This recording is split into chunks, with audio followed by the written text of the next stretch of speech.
가면의 성전이 무너지는 시간. 거실 벽면에 걸린 대형 십자가가 번개의 불빛에 번뜩이며 거실을 가로지릅니다. 강화자 씨는 평소보다 더 세게 붉은 묵주를 돌리고 있고 그 알들이 부딪히는 소리는 마치 심판의 박동 소리처럼 불길하게 거실을 채웁니다. 서연아! 내 친정 땅을 하나님께 바치는 게 그렇게 아깝니? 그건 탐욕이야! 무서운 죄라고. 시어머니의 목소리는 자애로운 척 떨리지만 저를 향한 눈빛은 이미 굶주린 맹수처럼 번뜩입니다.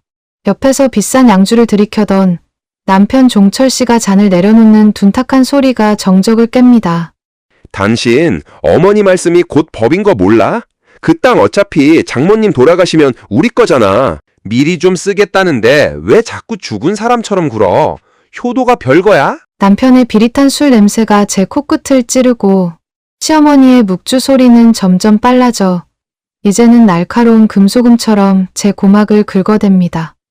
저는 무릎을 꿇고 고개를 숙인 채 손톱이 살을 파고들 정도로 주먹을 꽉 쥐었습니다.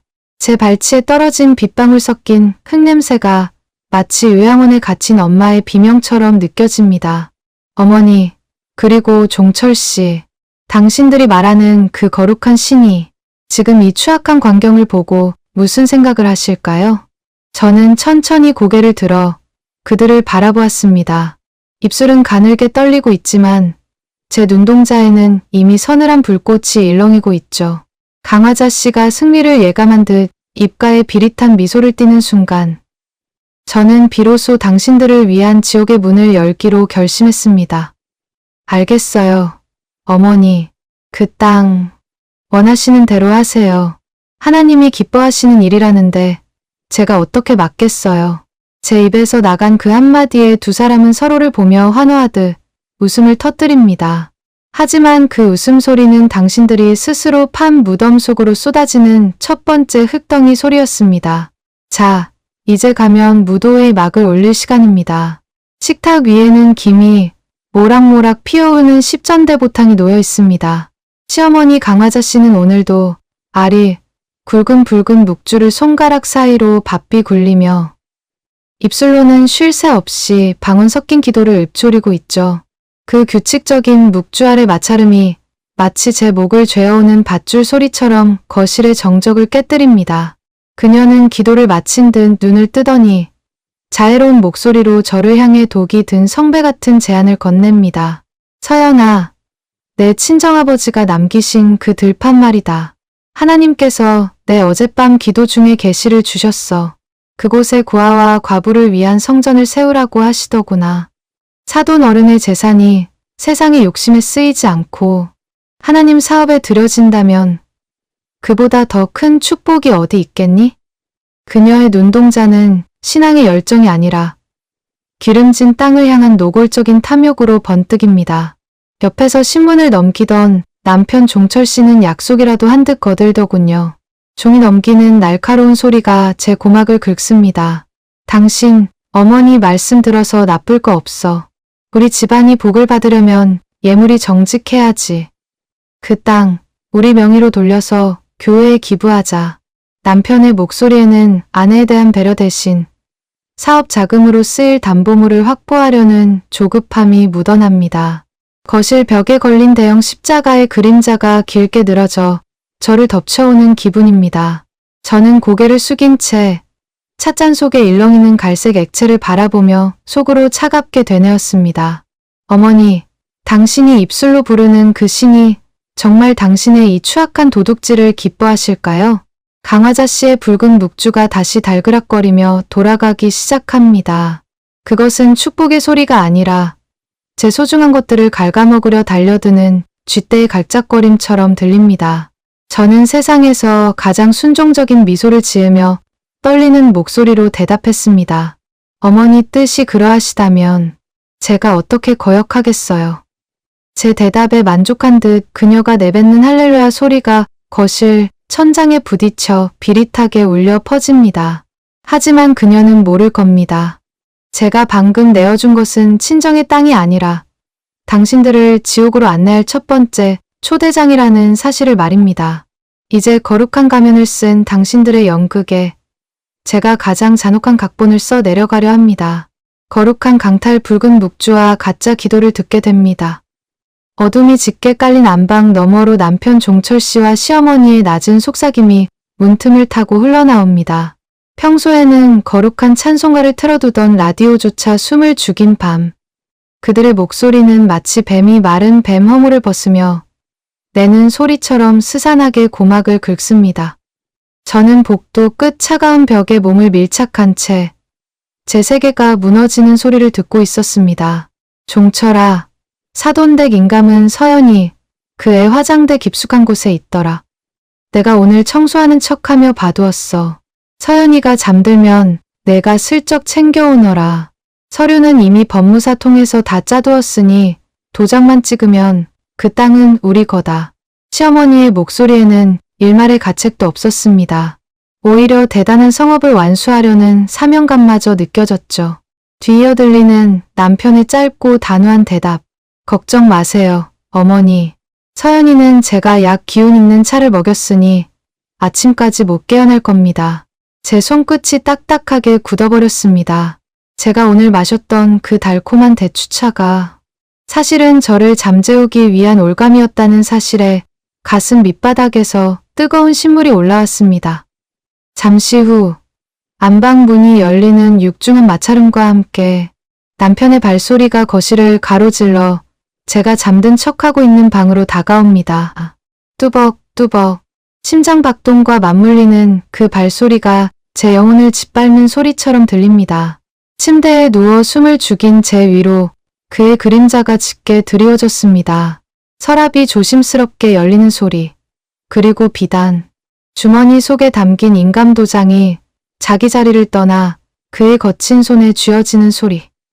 종철 씨, 당신이 지금 훔치는 건 도장이 아니라 10년 넘게 쌓아온 우리의 부부애야.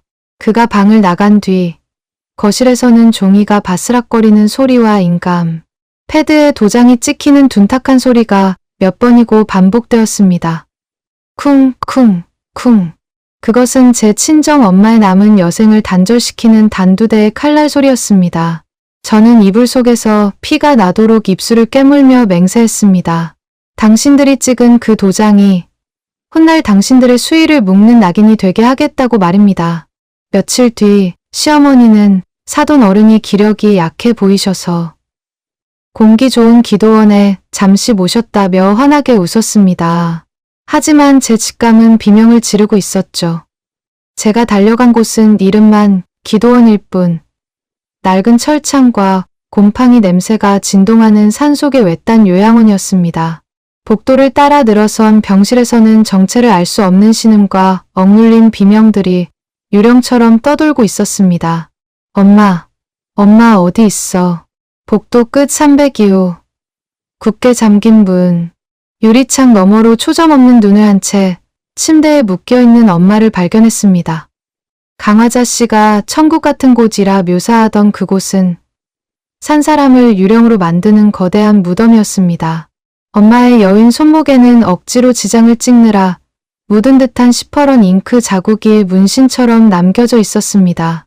제 심장이 바닥으로 추락해 산산조각 나는 소리가 들리는 듯했습니다.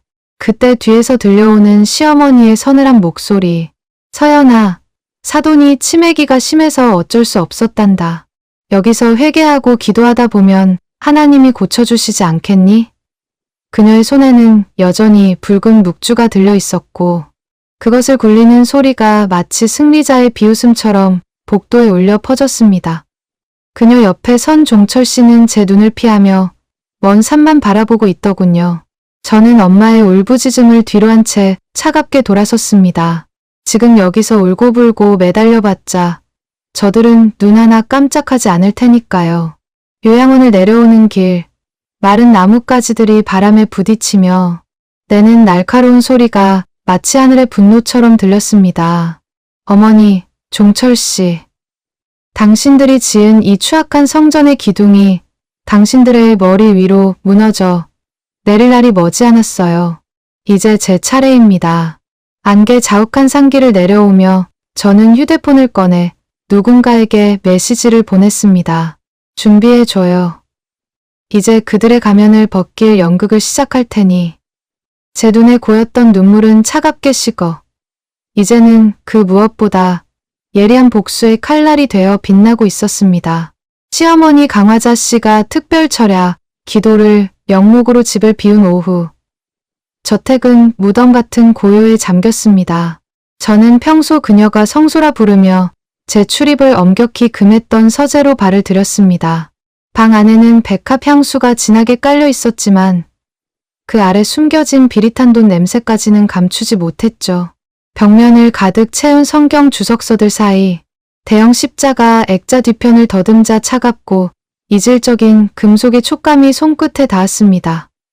어머니, 당신의 신앙은 이 두꺼운 철문 뒤에 숨겨져 있었군요. 미리 알아둔 비밀번호를 누르자 육중한 금고 문이 쇳소리를 내며 열렸습니다. 그 안에서 쏟아져 나온 것은 성경이 아니라 빼곡하게 적힌 사채 장부와 돈다발, 그리고 추악한 이중 장부들이었습니다. 교회 건축 헌금을 교묘히 빼돌려 남편의 개인 도박 빚을 갚아온 내역, 그리고 우리 엄마의 인감을 도용해 사채업자들과 결탁한 땅, 담보 계약서들이 뱀처럼 따리를 틀고 있었습니다.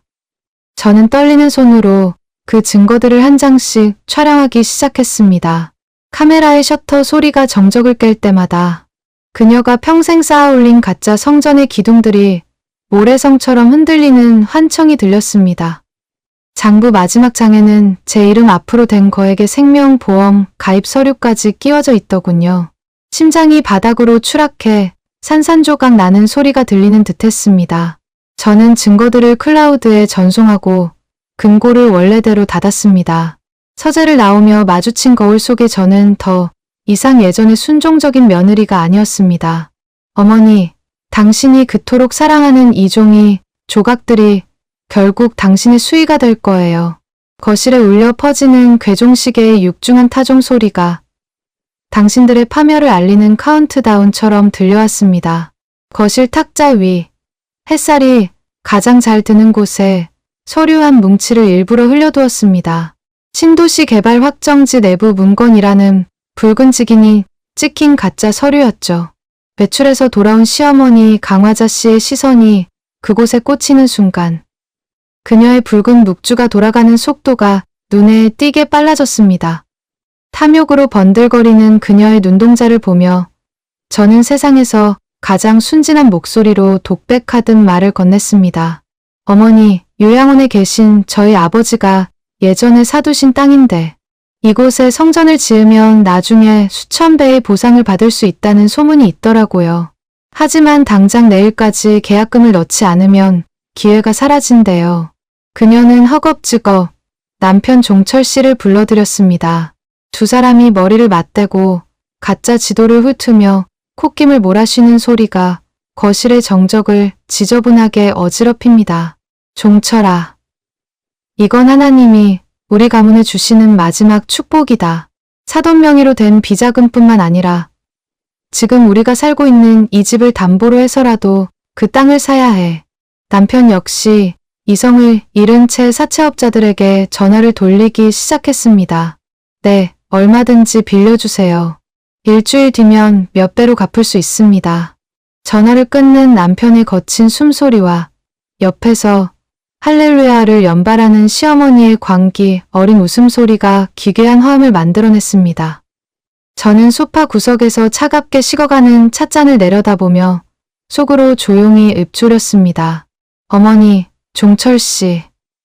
당신들이 지금 던진 그 전 재산은 축복의 씨앗이 아니라 당신들을 영원한 어둠 속으로 끌고 갈 무거운 납덩어리가 될 거예요. 창밖에서 불어온 서늘한 바람에 커튼이 요동치는 소리가 마치 제가 파놓은 함정 위로 흙이 덮이는 소리처럼 들려왔습니다. 마침내 심판의 주일이 밝았습니다. 교회 앞마당은 따스한 햇살 아래 수많은 교인으로 붐볐고 강화자 씨는 자애로운 권사의 가면을 쓴 채 사람들에게 가식적인 축복을 건네고 있었죠. 그때 교회 로비와 대예배실의 대형 스크린이 일제히 지직거리며 켜졌습니다. 제가 미리 방송실 시스템에 심어둔 영상이 터져 나오기 시작한 것입니다. 화면 속에는 지난밤 제가 설치한 몰래카메라에 찍힌 그녀의 적나라한 육성이 흘러나왔습니다. 그 노인네 죽을 때까지 절대 요양원에서 못 나오게 입단속 잘해. 땅 도장만 확실히 찍히면 사채업자들한테 넘기고 우린 뜨면 그만이야. 기도를 읊조리던 그녀의 거룩한 입술에서 나온 추악한 명령이 거대한 스피커를 타고 성전 가득 울려 퍼졌습니다. 교회는 순식간에 차가운 침묵에 잠겼습니다. 사람들의 경악 섞인 시선이 화살처럼 강화자 씨에게 꽂히기 시작했습니다. 그녀가 손가락 사이로 바삐 굴리던 붉은 묵주알이 바닥으로 후드득 떨어지며 사방으로 흩어지는 소리가 선명하게 들렸습니다. 이건 조작이야. 사탄의 괴계라고 그녀가 비명을 질렀지만 그 목소리는 뒤이어 들이닥친 수사관들의 구두 소리에 묻혀버렸습니다. 남편 종철 씨 역시 사기 및 공금 횡령 혐의로 현장에서 체포되었습니다. 차가운 수갑이 그들의 손목에 채워지는 금소금이 들릴 때마다 제 가슴 속에 맺혔던 응어리가 조금씩 씻겨 내려가는 기분이었습니다. 무너져 내리는 그들의 등 뒤로 저는 이제야 비로소 정화된 공기를 깊게 들이마셨습니다. 어머니, 당신의 성전은 이제 이곳이 아니라 차가운 감옥이 될 거예요. 사단의 회당 무너진 성전의 잔해를 보게 됩니다. 차가운 철문이 육중한 굉음을 내며 닫혔습니다. 강화자 씨와 종철 씨는 이제 화려한 저택 대신 곰팡이 냄새가 밴 좁은 유치장에 나란히 앉아있죠. 그토록 거룩하게 빛나던 시어머니의 얼굴은 하루아침에 수척해졌고 금박을 입힌 듯 당당했던 남편의 어깨는 비굴하게 굽어버렸습니다. 정적만이 흐르는 복도를 타고 제가 신은 구두의 굽소리가 또각또각 그들의 목구멍을 죄듯 규칙적으로 다가갑니다. 창살 너머로 저를 발견한 강화자 씨가 미친 듯이 달려들어 철창을 흔들었습니다. 쇠창살이 부딪히는 날카로운 금소금이 제 귀를 자극합니다. 서연아, 내가 어떻게 나한테 이럴 수 있니? 내가 너를 위해 얼마나 기도했는데. 그녀의 입술에선 이제 축복 대신 저주 서린 비명이 터져 나왔지만 저는 아무런 대답 없이 그녀의 발치에 서류한 뭉치를 떨어뜨렸습니다. 그것은 당신들이 전 재산을 쏟아부었던 그 땅이 아무짝에도 쓸모없는 맹지라는 사실을 증명하는 통지서였습니다. 어머니, 아니 강화자 씨, 당신이 기도로 지은 줄 알았던 그 집은 이미 사채업자들에게 넘어갔어요. 내일이면 당신의 그 비단 옷가지들도 길거리로 던져질 거예요. 제 목소리는 낮았지만 차가운 얼음 송곳처럼 그들의 심장에 박혔습니다. 옆에서 넋이 나간 채 앉아있던 종철 씨가 제 바지가랑이를 붙잡으려 손을 뻗었지만 허공을 가르는 그의 손동작은 비참하기 짝이 없었습니다. 서연아, 제발. 내가 잘못했어. 우리 예전으로 돌아갈 수 있잖아. 그의 구걸 섞인 울음소리가 유치장 벽에 부딪혀 기괴하게 울려 퍼집니다. 저는 그들의 추악한 불협화음을 뒤로하고 차갑게 돌아섰습니다. 당신들이 우리 엄마의 평생을 가둬두려 했던 그 어둠 속에서 이제는 당신들이 서로의 목을 조르며 평생을 보내게 될 겁니다. 유치장을 빠져나오는 길, 복도의 전등이 치익 소리를 내며 깜빡거리는 모습이 마치 당신들의 화려했던 시절이 완전히 꺼졌음을 알리는 마지막 조명처럼 보였습니다. 욕망의 진흙탕 뱀들의 갈등을 느낍니다. 좁은 접견실 유리창 너머로 마주한 두 사람의 모습은 이제 인간의 품격조차 찾아볼 수 없습니다. 한때는 거룩한 가문의 위세를 떨치던 모자모즈 관계였으나 이제는 서로의 목을 물어뜯지 못해 안달난 굶주린 짐승에 불과합니다. 강화자 씨는 헝클어진 머리칼을 쥐어뜯으며 종철 씨의 가슴팍을 거칠게 밀쳤고 그들이 입은 수위가 거칠게 바스락거리는 소리가 좁은 방 안을 가득 채웁니다. 내가 병신같이 도장을 함부로 찍어서 이 사단이 난 거 아냐. 내 돈, 내 전 재산 어쩔 거냐고. 강화자 씨의 비명 섞인 고함이 접견실 천장에 부딪혀 날카롭게 찢어집니다.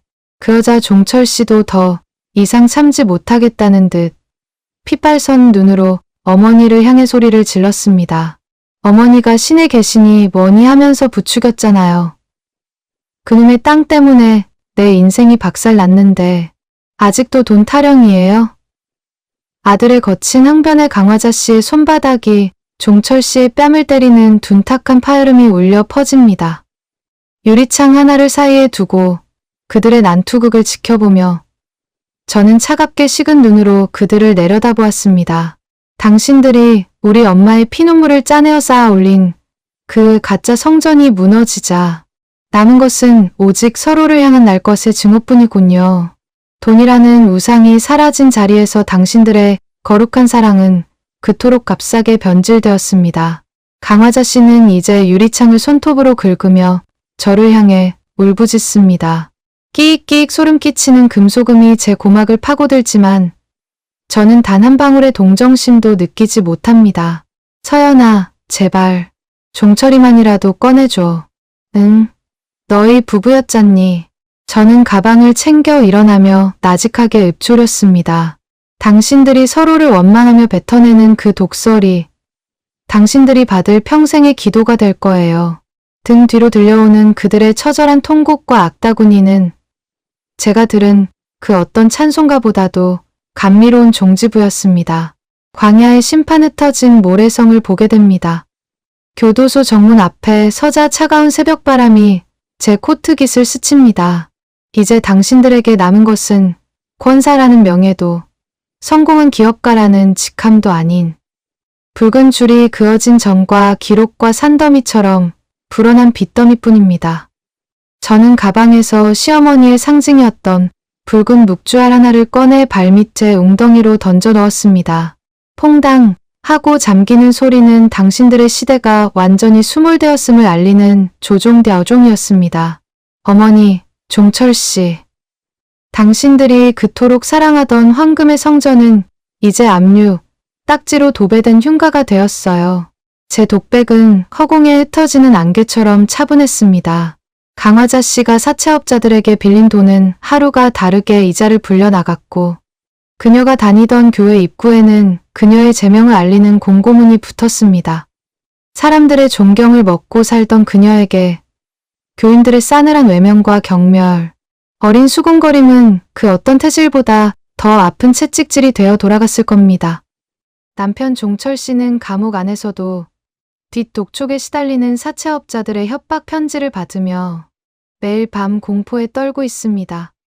한때 제 명의를 도용해 유흥을 즐기던 그 손에는 이제 고된 노역의 굳은 살이 박이고 있죠.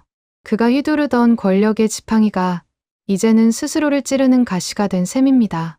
당신들이 우리 엄마의 남은 여생을 담보로 도박을 벌였을 때 이미 이 광야의 끝은 예정되어 있었습니다.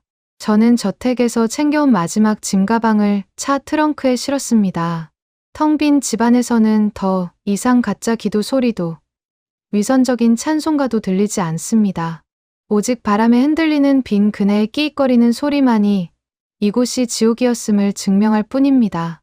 하나님의 공의는 비구름처럼 천천히 다가오지만 한 번 쏟아지면 그 무엇도 남기지 않고 씻어내리죠. 저는 핸들을 꺾어 이 저주받은 광야를 벗어났습니다. 100m 너머로 점점 작아지는 교도소의 실루엣을 보며 저는 인생에서 가장 정직한 예배를 준비하기 시작했습니다. 10단계 참된 안식의 자리에 이제 저와 엄마만이 걸어 들어갈 차례입니다. 참된 안식 잿더미 위에 핀들꽃을 보게 됩니다. 햇살이 부서지는 파도 소리가 귓가를 간지럽힙니다. 요양원의 무거운 철문 대신 이제 제 앞에는 끝없이 펼쳐진 푸른 바다와 고운 모래사장이 놓여 있습니다. 휠체어에 앉아 계시던 엄마가 제 손을 꼭 맞잡습니다. 예전처럼 힘이 넘치지는 않지만 온기가 느껴지는 엄마의 손등 위로 이제는 시퍼런 잉크 자국 대신 따스한 햇볕이 내려앉았습니다. 엄마, 이제 정말 끝났어. 아무도 우릴 가둘 수 없어. 가방 깊숙이 넣어두었던 강화자 씨의 마지막 편지를 꺼냈습니다. 감옥에서 보낸 그 종이에는 용서를 구하는 구걸과 원망이 뒤섞여 있었지만 저는 한 글자도 읽지 않은 채 그대로 갈기갈기 찢어 바다로 던져버렸습니다. 흰 종이 조각들이 갈매기 날개처럼 허공을 떠돌다 파도 속으로 사라지는 소리. 쏴 그 소리가 마치 제 영혼에 남은 마지막 얼룩까지 씻어내는 정화의 소리처럼 들렸습니다. 강화자 씨와 종철 씨는 이제 이름조차 가물가물한 과거의 잔상이 되었습니다. 들리는 소문에 의하면 강화자 씨는 감옥 안에서도 헛된 환상에 빠져 벽을 보고 매일 통곡하며 기도를 올리고, 종철 씨는 빚쟁이들의 위협을 피해 세상 끝으로 도망치다 비참한 노숙자가 되었다고 합니다. 하지만 그들의 지옥이 어떠하든 이제 저와는 상관없는 소음일 뿐입니다. 서연아, 꽃이 참 예쁘구나. 엄마의 입술에서 나온 나지막한 한마디에 제 가슴 속 깊은 곳에서 뜨거운 눈물이 차오릅니다. 당신들이 빼앗으려 했던 우리 가문의 유산은 땅도 건물도 아니었습니다. 바로 이렇게 서로의 눈을 맞추며 나누는 평범하고 고요한 일상이었죠. 저는 엄마의 어깨에 고개를 기댄 채 수평선 너머로 차분하게 저물어가는 노을을 바라보았습니다. 비선적인 기도가 사라진 자리에는 이제 진실한 감사의 침묵만이 가득합니다. 복수는 타오르는 불길 같았지만 그 끝에 남은 것은 이토록 시리고도 투명한 평화였습니다. 저는 이제 더 이상 누군가를 심판하는 나레이터가 아니라 오직 제 삶의 주인으로서 이 찬란한 안식의 페이지를 넘깁니다.